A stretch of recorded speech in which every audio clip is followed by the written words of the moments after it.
Vosaltres què enteneu per flow? Fluir?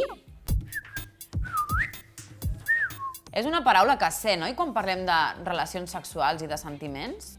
Doncs el flow, a priori, està molt bé. Perquè és això de deixar-se portar, viure el moment, gaudir, fluir... És el que veiem Contínuament. a pel·lis i sèries. Però jo vull parlar del flow d'una altra manera. Estic farta de veure com pel flow no es parla.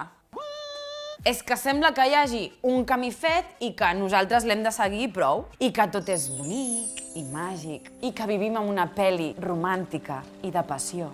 I que la vida és un conjunt d'emocions intenses. I totes principalment bones, clar.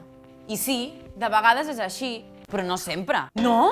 També s'han de gestionar conflictes, pum pam, pim pam. Parlar de les coses que no ens semblen tan guais o simplement parlar del que sentim. A veure, a les pel·lis, quanta estona passen les parelles parlant sobre el que esperen l'una de l'altra abans de tenir una relació sexual?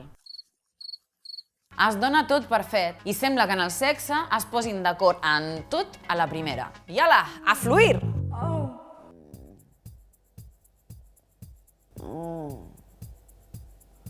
Ai, que bonic. M'havia quedat penjada totalment. Vale.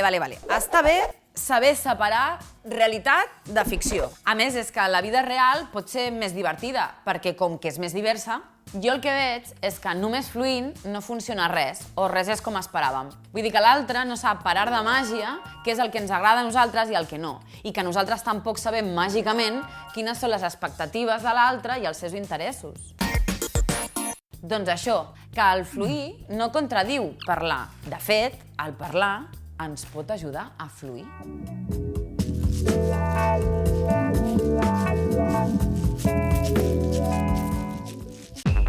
Ei, ja ens seguiu a les xarxes socials? A Instagram, Facebook i YouTube trobareu el programa i continguts inèdits.